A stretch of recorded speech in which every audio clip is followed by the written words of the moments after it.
Welcome back to Forgotten Hollywood. So this video was delayed because of a health scare with this little one.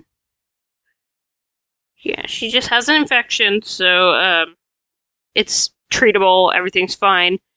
But when your cat is 16, signs of bad health can be pretty scary. However, her vet is very good and says that she will be okay. So, just wanted to share that. Now, this summer has had a wide range of releases. A couple are good. A couple are good. But not all for the same reason. If you want a movie to make you think, watch Oppenheimer. If you want a movie to make you feel, watch Sound of Freedom. If you want a movie with a short runtime, this might not be the year for you. If you want a pure action movie with 80s level explosions, a ridiculous premise, and plenty of humor, see MEG 2, The Trench. Really, the best way I can describe the feel of this movie is as an 80s action movie. It's so over the top with everything, and reminded me of several franchises. It had the prehistoric creatures of Jurassic Park, the one-man army of Die Hard, the shark on the beach at Jaws, a big bad straight out of James Bond. Even with all these elements paying tribute to what came before, the movie is still cohesive, if a little crowded. There were times that the Megs themselves took a back seat to the other action happening, but they were always there, waiting in the shadows to strike. While the pacing didn't feel long, there were times I felt like I had left a summer shark movie for something closer to Commando, with many bullets and explosions and a touch of jungle warfare. But the story still made sense somehow. I will stress this is not a movie for kids. A few parts are intense and one death in particular was hard-hitting. More on that in the spoiler section. However, there are reasons that this movie didn't earn an R rating. The blood and gore is minimal. The profanity is hardly noticeable. And there's no sensuality beyond a kiss and a bunch of women in bathing suits.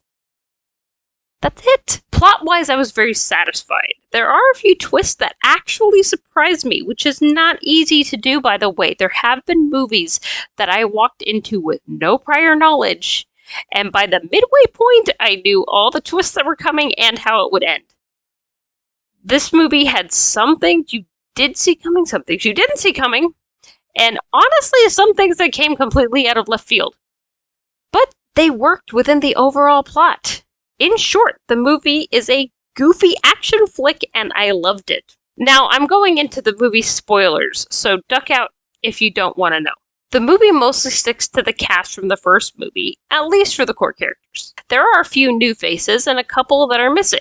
It's implied that Jonas married Su Yin after the events of the last movie, but she sadly passed away before the events of this movie. So Jonas is a single parent to her daughter Mei Ying, once again played by Shuya Sophia Kai. Their relationship, carrying over from the first movie, is one of my favorite parts of the film.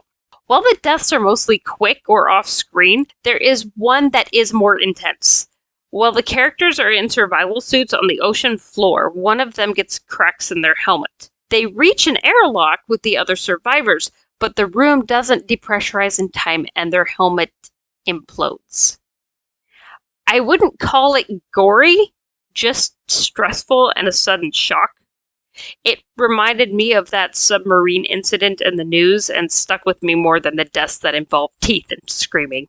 I knew from the preview that there would be dinosaurs in a flashback sequence, but I wasn't expecting them to follow the Megs out of the trench and chase the tourists as an added threat. It was about as surprising as realizing the movie had a wannabe James Bond villain with a mercenary army. But it was nice to see Jason Statham showing off his fighting skills as much as his swimming skills. Also, I don't want to give everything away, but DJ really stepped up in this movie, and I love him and Mac, played by Paige Kennedy and Cliff Curtis, respectively. Wu Jing was a great addition, playing Meg's uncle, Zhu Ming.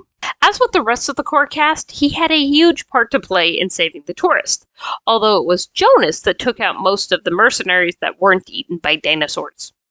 In summary, I enjoyed the movie. It was nice to have a pure action flick.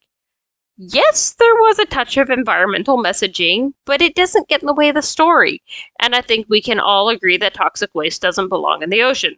There are goals that the good guys have to reach to almost literally save the world, And even though it looks like they put the most successful franchises in a blender and pushed puree, it's still a lot of fun. The borrowed elements work, and personally, I would see it again. Thanks for watching. What are your thoughts on the MEG films, first or second? Let me know in the comments, and don't forget to like and subscribe. Click the bell for notifications, and I will catch up with you next time.